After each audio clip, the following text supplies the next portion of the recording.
We play and call it work. Hey everybody, Matthew here from MiniWarGaming.com, and I want to do another Genestealer Cult review video now that I've played a bunch of games with them. I've already done a couple reviews, one right off the bat after I played one game to get the initial impressions and also obviously reading through the codex. Another one after playing a few games, but then playing with the new Goliath trucks and rock grinders. And now that I've played a total of 7 games of various armies, I've played against Space Marines, Astra Military, AdMech, Tau, Eldar, and one that you haven't seen yet as of this video is a Genestealer Cult versus Blood Raven with Sisters of Battle allies, which is actually a tournament list. That battle report is going to be available in the vault right now in the link in the video description below.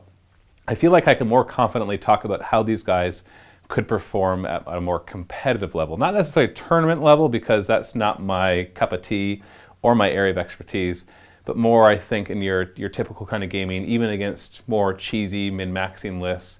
When I say tournament lists, there's usually just a difference there because they are min-max to the max, and they find every little thing. And they also work against the current meta of tournaments, so things might be more powerful at a tournament because everybody else has been bringing a certain type of army, which means that if you bring just the perfect counter to that. So it's a different kind of feel to it. But I'm talking about just your typical games when you're going against your friends and they bring powerful lists or maybe mid-tier lists. Where does the Genestealer Cult stack up? And that's what I want to do in this video. I also want to talk about the various units from the codex and give you my thoughts and impressions on how well they work and how you can use them to good effect in your Genestealer Cult armies as well. Before I go any further though, 2 things. One, we have a special offer for you. Now that this will probably be my final Genestealer Cult review in this series. It doesn't mean I won't do more in the future, but now that I've kind of done a bunch of these, this might be the final one. I want to make you an offer for all of you who are not Vault members that you can actually gain access to all of the review battle reports, and that includes the beat map bat reps that were Genestealer Cult over the past couple of weeks. And you can get all of those absolutely for free. There's going to be a link in the video description below. What you do need to do is sign up for a free trial of the MiniWarGaming Vault. It doesn't cost you anything. You do need to sign up, give your credit card information or PayPal information, but there's no obligation to actually pay for it. And I'll give you access to all of the Genestealer Cult review battle reports, including the one that is out today, the Genestealer Cult versus the Blood Ravens and Sisters of Battle. So that includes the Genestealer Cult versus Imperial Fists, Genestealer Cult versus Tau, and I think another one was Genestealer Cult versus Space Wolves. I can't remember off the top of my head, but all those extra ones. And so absolutely free. Even if you cancel your Vault membership, you'll still retain access to those, because I really want you to try out the Vault to see if it is of value to you, which most people think it is, and it will help us to build even more of these battle reports and videos for our channel. So that's all at the link in the video description below, so you can click at that at any point to go and get that free offer. And the other thing is, of course, if you don't want that, or if you are a Vault member, then of course there'll be a link in the description below to go and watch the battle report that we did today. So let's move on from that though. So that'll be there for you. We'll talk about it again at the end of the video. So how do the Genestealer Cult stack up? I feel that the Genestealer Cult have potential to be a top tier army. And that includes, I think I wouldn't be surprised if somebody figured out even a tournament level list that could go and place in the top levels at certain tournaments as well. I think there's some very powerful combos. It might not just be Genestealer Cult, it might be allying in with maybe some Astra Military or with some Tyranids. For example, I could see the Flyrant list that we see predominantly out there with the Hive Flyrants, or Hive Tyrants, the Flying Hive Tyrants, and Mucilid Spores, bringing in some really serious anti-air and also some serious firepower, combining with the Genestealer Cult insurrection detachment. I can see that proving very, very effective in the tournament scene. But just looking at it for friendly games as well, I really enjoy the Genestealer Cult because now I have another army that allows me to play at a high level, or if I want to, I could play them at a mid-level as well, just depending on what I decide to bring. So the Genestealer Cult, I think, are really good. Now, the caveat in all of this is that I've played 7 games with them, and the first few weren't against super strong armies. And that was on purpose, because I didn't know how well they do, so we kind of throw them up against a mid-tier, and then we just raised it after that. I remember we decided to do against an Eldar list that would be a quasi-tournament list. I know some people thought there would be better ways to do the Eldar list, and I totally agree. After having played that game, I realized there's better ways to beat the Genestealer Cult with the Eldar, but in the end, they stood up to them.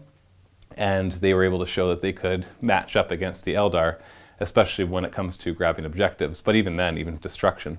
Also went up against Tau. I'm not going to tell you who won that game, but I will tell you that it showed me that Genestealer Cult can face up against Tau as well. And remember, they could have lost that game, and I could still say that.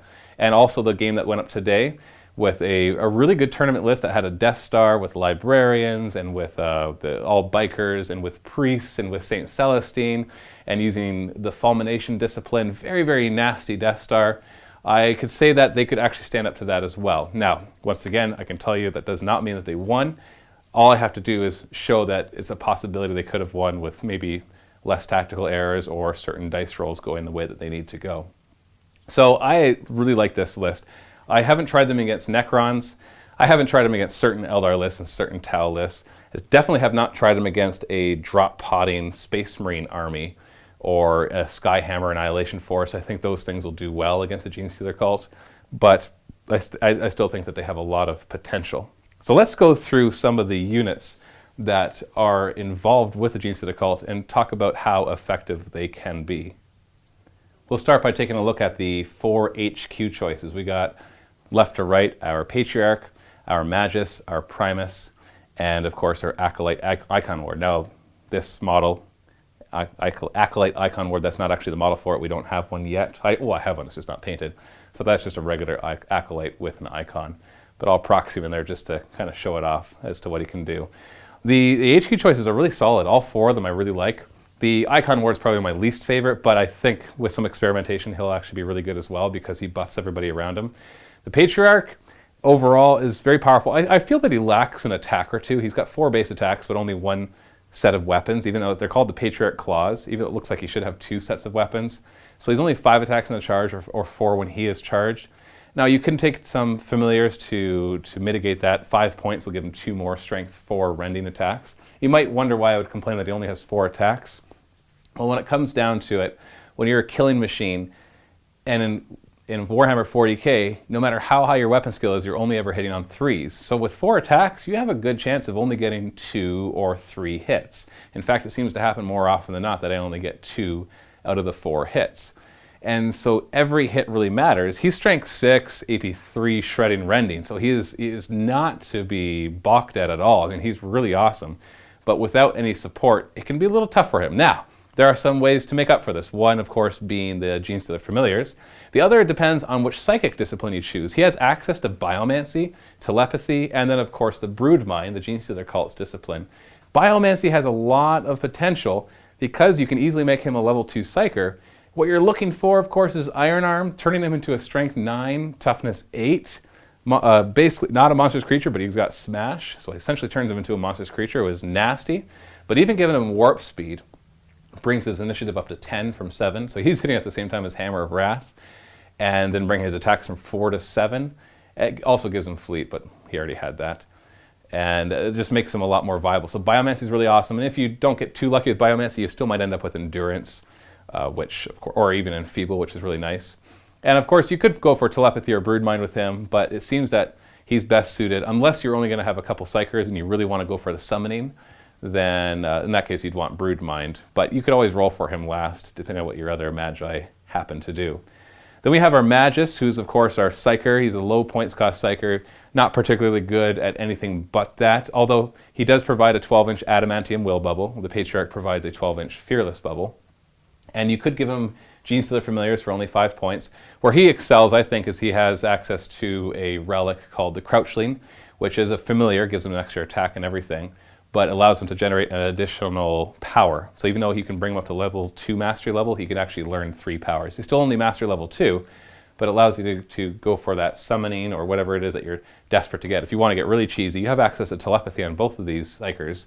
And in telepathy, of course, we have invisibility. It's one that I loathe, but I can see at tournament level somebody figuring out a way to use telepathy to their advantage to get invisibility on some Death Stars. Because you could make some nasty Death Stars with Genestealer Cult. Maybe not quite as survivable as other Death Stars and other armies, but let's face it, once you invisibilize something, for the most part, they are very, very good. Then we have our Primus. He's got a 12-inch bubble of hatred, and he's pretty darn good in close combat, a good high initiative, good weapon skill. He's got a basically a power sword with insta-killing on 6s, and he's also got rending claws that are poison if you don't care about the AP3, you just want to get AP2, for example, then you switch over to his poison rending claws. And he's great in that way, especially in some of the formations. Now, there's an interesting thing about the Patriarch Magus and the Primus, and that is that they all have Infiltrate as a special ability. Now, that might sound great. If you bring in the Cult Insurrection detachment, it gives everything that's non-vehicle Infiltrate, and anything that already had Infiltrate gains Shrouded. But if you want to bring them in a Combined Arms detachment, it provides a problem. And that is, according to the 40k draft FAQ, a character with the Infiltrate special rule cannot join a squad that does not have the Infiltrate special rule, even if they are not infiltrating, or he's not infiltrating. And so that means the Magus and the Primus actually cannot join any squads during deployment. The Patriarch can, because Genestealers have Infiltrate, but Genestealers are only allowed to be joined by a Patriarch. This leads me to believe that FAQ is incorrect, that the intent of the rules writers was never to have an infiltrating character not allowed to join a non-infiltrating squad as long as they don't infiltrate. But as rules is written combined with the FAQ, when you bring a Combined Arms detachment, what you want to do sometimes with these guys, especially if you want to bring extra characters, because in a Cult Insurrection detachment, you can only bring up most one Patriarch, one Magus, and one Primus. But if you want to bring more of them, like you've seen me do in battle reports, I bring Combined Arms detachments. But then I'm stuck just leaving a couple Primuses or Magi out in the open, or by themselves. I usually try to hide them just near a transport full of guys. And on my first turn, those guys run out of their transport and join him, because you can do it after deployment. But that seems a little weird that I have to do that, because if my opponent gets first turn and has any barrage weapons, it would not be very hard to snipe out the Magi. So that makes me wonder about the rules a bit and what their actual intent there is. Hopefully they'll change that. But it is some food for thought that you have to remember when playing these guys, unless you have a house rule that overrides that. The Primus has the same problem, of course, because unless you're doing a Cult Insurrection detachment, then you don't have a problem. Everybody's got Infiltrate, which means you can join them all and act just fine. The Acolyte Icon Ward is an interesting one. He can bring as many of him as you want in a Cult Insurrection detachment. Well, as many as you have command choices and the brood cycles. But he gives a 12-inch bubble of Furious Charge and +1 Feel No Pain. That means you have no Feel No Pain to become 6+. He has access to an interesting icon as well that does those two things, plus allows you to reroll Morale, Pinning, and Fear, and gives his own unit +1 attack. So you can see some potentials for some pretty awesome Death Stars right there. So the HQ choices, solid overall, especially when you bring them in certain formations. The Primus in the Subterranean Uprising formation is awesome, because the Subterranean Uprising allows the units to roll 2 dice on Cult Ambush and choose which one they want. But if the Primus joins a squad, they get to roll 3 dice. So you're almost guaranteed that wonderful 6, or if you want to stick them in with a bunch of shooters, that wonderful 5. The first troop choice that we'll look at are the Acolytes. The Acolytes are a solid squad with some exceptions. They're solid when you look at them just base. They are 8 points a model, and they have Strength 4, Rending, and they have a lot of attacks. They've got 3 base attacks, essentially. 2 attacks with more than 1 close combat weapon. So when they charge, they're at 4 attacks. They even have assault grenades. So they make Genestealers cry when it comes to charging through difficult terrain, because they get to go at their initiative 4, whereas Genestealers are usually going at initiative 1. However, there's a problem with the Acolytes, and that is their upgrades. While their heavy rock saws and drills and clippers all look awesome, and their demolition packs seem great, and hand flamers and everybody seems awesome, the points of all of those upgrades are just so prohibitive. For example, you have an 8-point model. You want to swap out your auto pistol for a hand flamer? 5 points. Now you might think, well, that's only 5 points. What's the matter with doing that? Well, it goes from an 8-point model to a 13-point model, and all you've done is swap out your Strength 3 12-inch shot for a Strength 3 template. Yeah, that's great if somebody wants to charge you and you've got a unit full of these flamers, but you could just as easily save all those points and bring another squad of Acolytes, and that's much more effective than having a few flamers. The same thing with the heavy rock saws. All the heavy rock equipment, they're either 20 or 25 points. That means you have an 8-point model taking a 25-point power fist, essentially, although it does have armor bane, so we can't complain about that. But they're only toughness 3 5-up save, so it's so easy for them to die. Yes, with the Cult Insurrection detachment, you can return to the shadows and replenish D6 guys, but from my experience, your opponent, if he really wants to, can stop you from doing that. It's hard to just do it whenever you want, especially if you're a close combat unit who's trying to get into the enemy lines. You need to be 6 inches away at least from any enemies, at the beginning of your turn, so they can easily stop that from happening. The demolition charges too, they're only one use only, and they throw a strength 8 AP 2 large blast 6 inches away, which kind of is scary for scattering back on yourself. And on top of that, even after you throw it, that Acolyte doesn't have rending. He has to give up his rending claws and his close combat weapon to get the demolition charge, which means he loses his extra attack and he loses rending. Even though thematically it would make sense that once he throws it, he gets them back because he's lost those 2 limbs to carry it, although you could say that he's mutated in order to carry it with different types of hands. So all these things don't make sense, including the icon is not bad, it's only 10 points, gives them all +1 weapon skill, and upgrading one of them to a leader, not too bad. But once you realize that there's another way to get your Acolytes, and that is through summoning, when you summon in a squad via Magus or a Patriarch, you can give them whatever upgrades you want for free.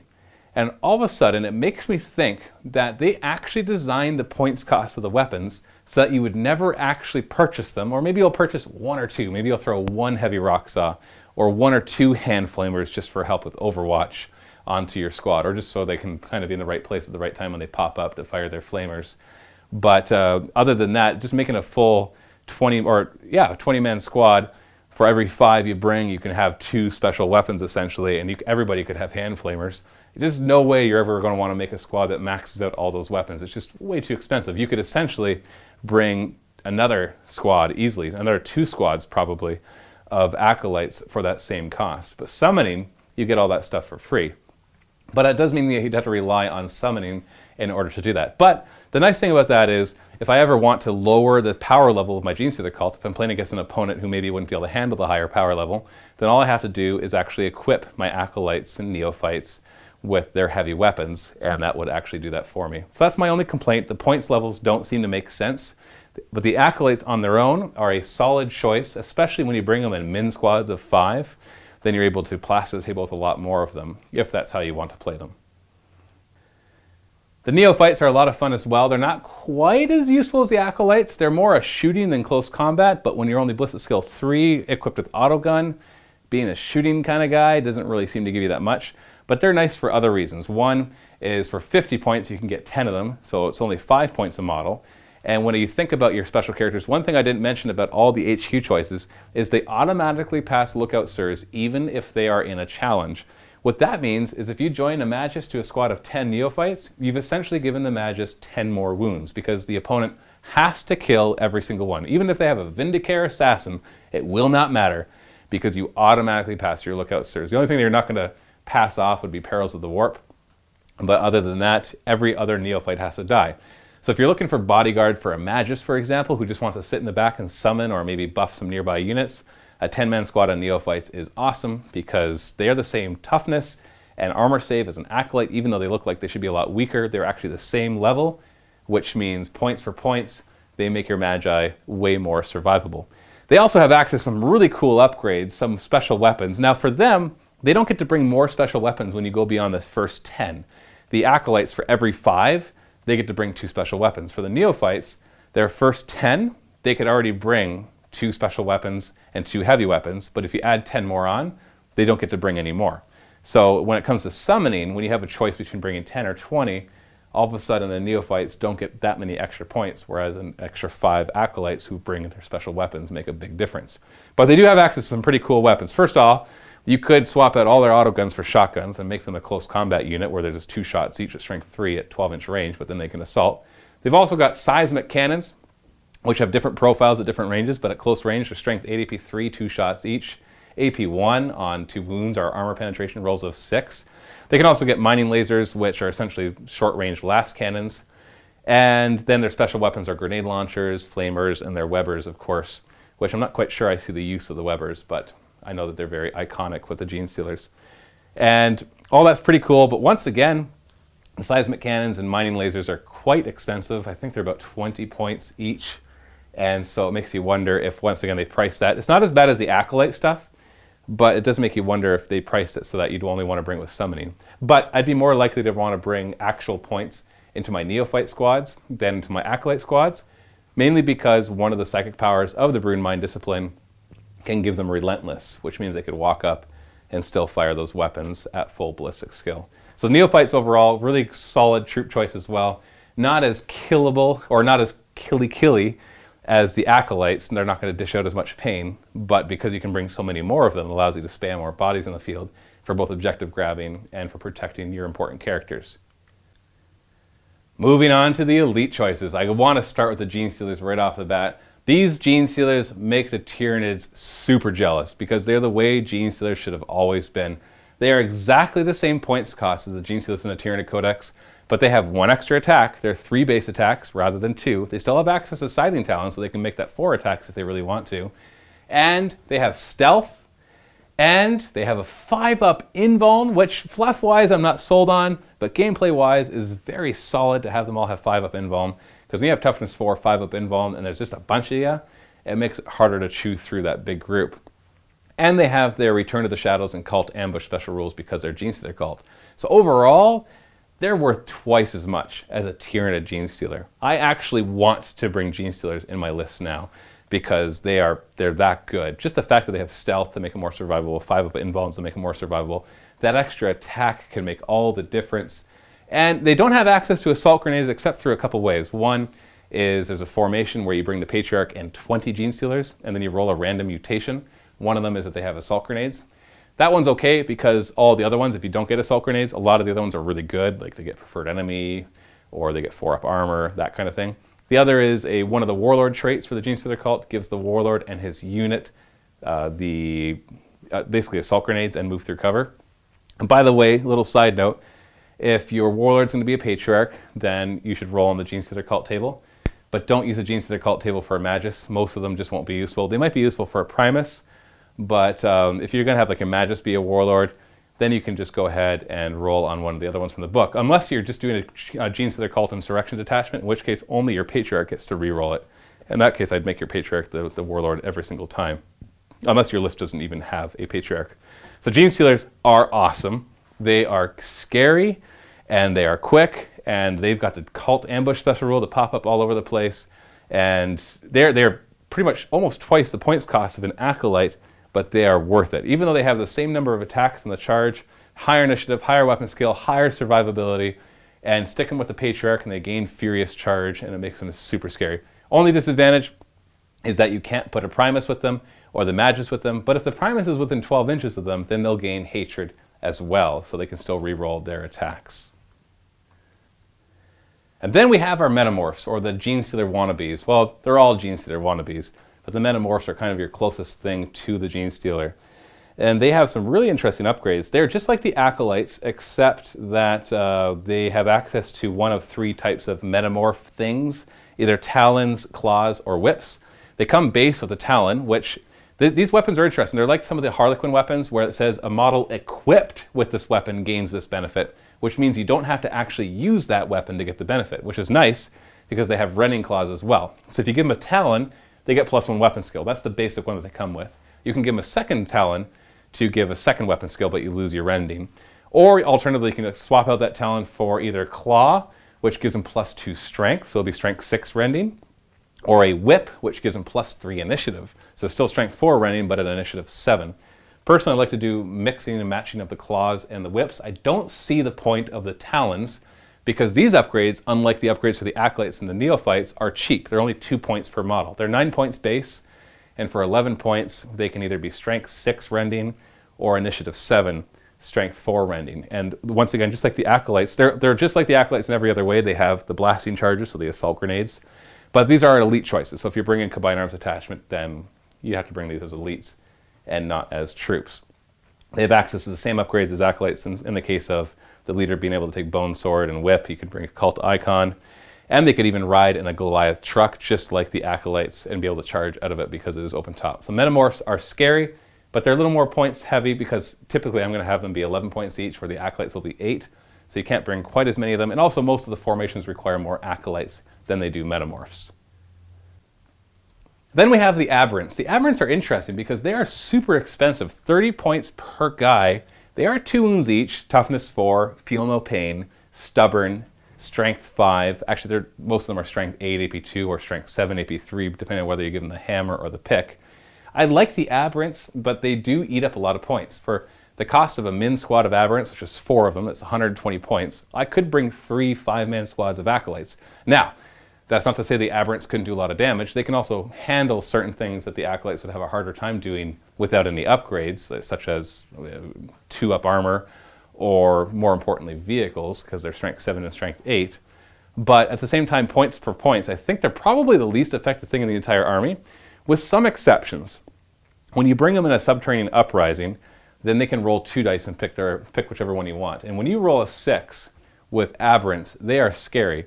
Also, when you summon in, if you do a Warp Charge 3 summoning, you could bring 4 more of them. So I've been finding that I've been using them more when I run out of Acolytes to summon, so I've got so many guys on the table that I just need more models. I think there's probably more of a use for Arperance than I realize. I will admit that right now. They just seem, with the rest of the army, they seem, I can't say they're overpriced, because they are pretty effective for what they can do. Get them within 12 inches of an Acolyte icon ward, and they'll have a 4-up Feel No Pain, and they're toughness 4, so you're not easily double out. You're not getting strength 8 or higher usually against them. Of course, there are ways to do that, but the majority of other armies won't have tons and tons of strength 8 out there. And so they should be able to get their 4-up Feel No Pain, but with only a 5-up armor, typically that is being ignored. And so they're survivable, but are they worth 3 times the points of an Acolyte squad for 4 of them as opposed to 5 Acolytes, as opposed to 15 Acolytes? I don't think so. So they're probably my least favorite thing, although I love their look and I love their fluff and I love how scary they are to the opponent. I definitely like using them, but the Acolytes will come first and then the Arperance will fill in everything else. Then we have our trucks and our rock grinders. These are the new vehicles for the Genestealer Cult. Love them or hate them, I personally love them. Some people think that they look too non-40K-ish or maybe too small, but I think they look awesome. I absolutely love these models. The Goliath truck is just great because it's 50 points for an open-topped 10-man transport. Armor 11, 10, 10. Has a twin-linked autocannon and a heavy stubber, and you'd be surprised at how effective a twin-linked autocannon can be on a vehicle. And the vehicle's open top. It doesn't have access to any upgrades except the demolition charges, which I'll never take, just because it's 20 points for that upgrade, and it's just not worth it because it actually makes you more likely to die. But it can carry around 10 Acolytes or 10 Metamorphs who could get out and charge. It's not allowed to carry Genestealers. I am disappointed by that, but I do understand that it might have been a little too overpowered to have a group of 10 Genestealers in there, or 8 Genestealers with a Patriarch because he counts as bulky. But the Patriarch and Genestealers are not allowed to go inside of a Goliath truck. They can go inside of the Goliath rock grinder, which can hold 6 of them, but it's not open top, so what's the point, really? The Goliath rock grinder is really fun because it's got a heavy weapon on it, either a heavy seismic cannon, which is just like the seismic cannon on the Neophytes, except more shots, 3 at short range, 6 at longer range. Or you can do a heavy mining laser, which is basically a last cannon, or a torrent heavy flamer. So I would choose between the torrent heavy flamer and the heavy seismic cannon, typically, just because it's only ballistic skill 3, so having a single shot last cannon doesn't really seem worth it, whereas the other ones are 3, 6 shots, or a torrent heavy flamer, which does not need to roll to hit. Fun thing about the rock grinders is because of their big def rolla out front, is when they ram into another vehicle, because they do count as tanks, whereas the Goliath trucks do not, their strength is strength 7 plus d6, rather than just strength 7, which is what they normally would be, because they're armor 12 in the front, so you have that for 6, plus 1 because they're a tank, so that's 7, and it would just be a strength 7 hit normally, but they're plus d6 to that, so anywhere from 8 to 13, so they can actually take on a Land Raider in a ramming contest. And if they get a penetrating hit, they get a plus 1 to that roll. And if they tank shock a unit, in addition to just getting out of the way, the unit has to pass an initiative test or take D3 strength 10 AP 2 hits. And if they try to Death or Glory and fail, they take an additional D3 strength 10 AP 2 hits in addition to the model dying who did the Death or Glory. So I love these. Now these ones have a really good particular use.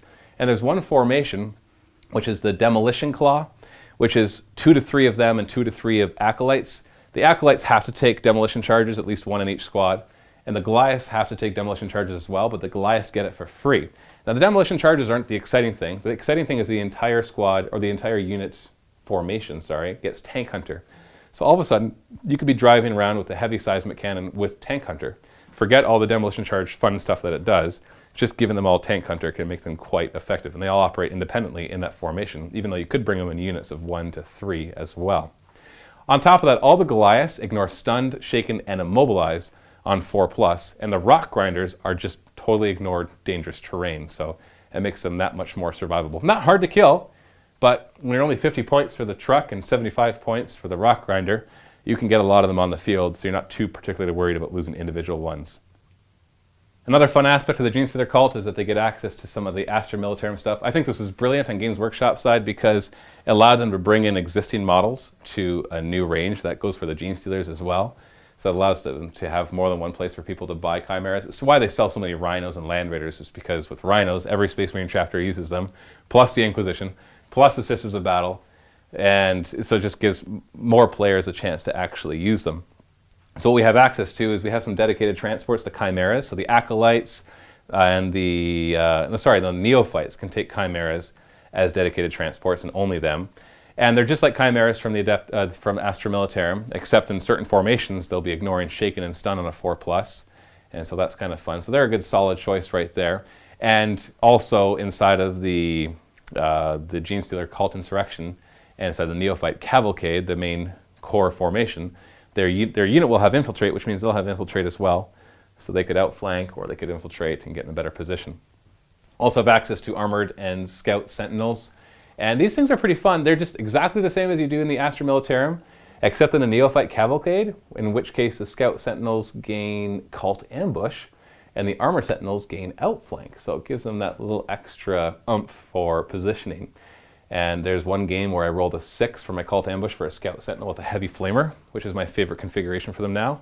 I get to drop it 3 inches away from a unit, and I dropped a heavy flamer into them and did a lot of damage.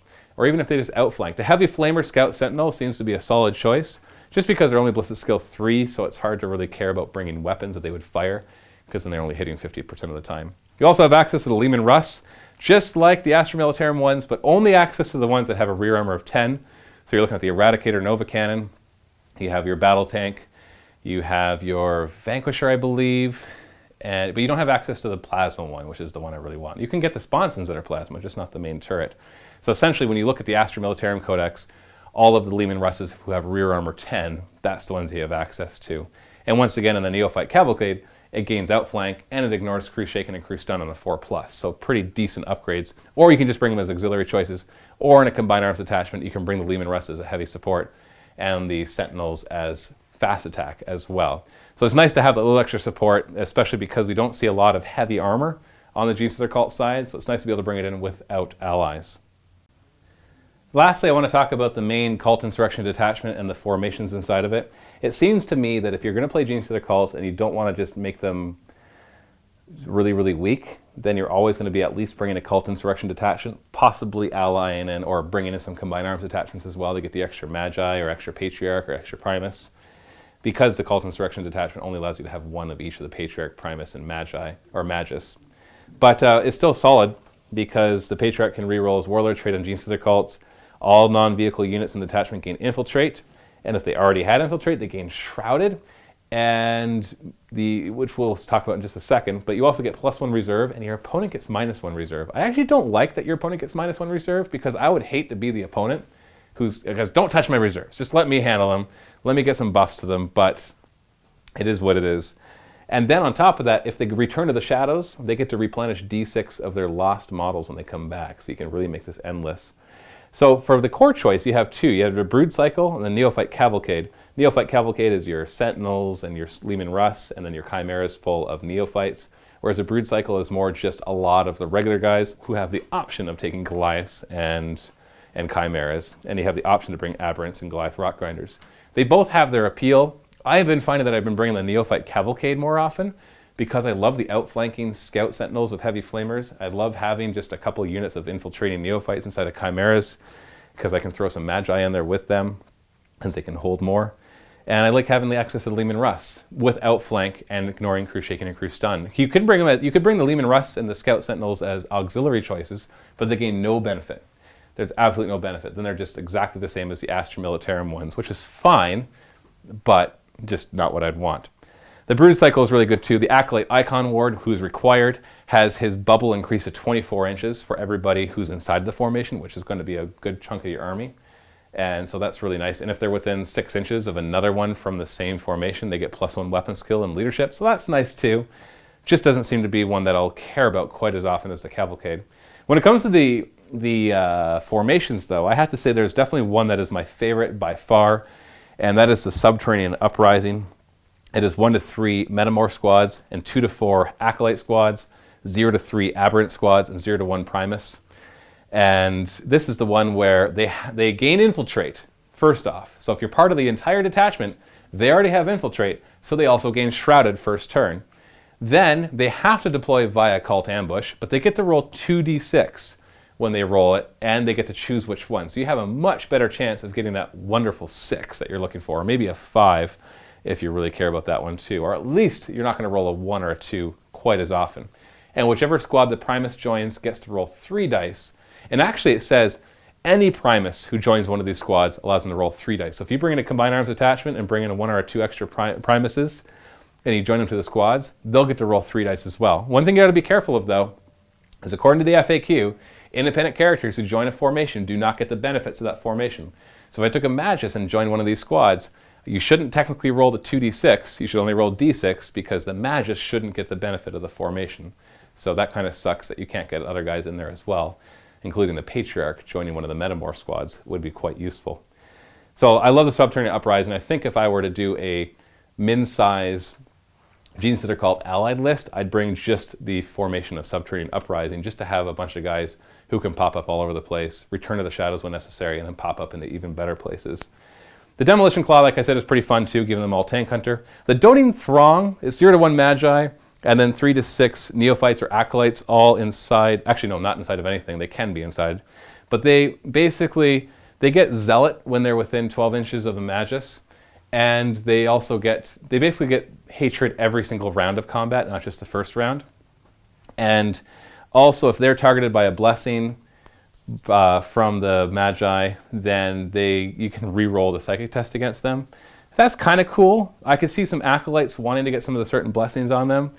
But to be honest, the Acolytes seem to do better in the Subterranean Uprising. And the Neophytes, of course, I need Neophytes for my core choices, so I'm going to be bringing even more. Both core choices require 2 units of Neophytes. That's already at least 20 Neophytes. So we're bringing another 30 of them just so they can have some Psychic powers cast on them. I'm sure there's some cool combos that we could see with that, just not as exciting. Same thing with the Deliverance Brood Surge, which is 2 to 6 units of Neophyte hybrids all inside of trucks. This one's kind of silly. The trucks can move 12 inches and they can disembark still, but they have to take dangerous terrain tests if they do that. And they'll have to snap fire their weapons too because they moved at cruising speed.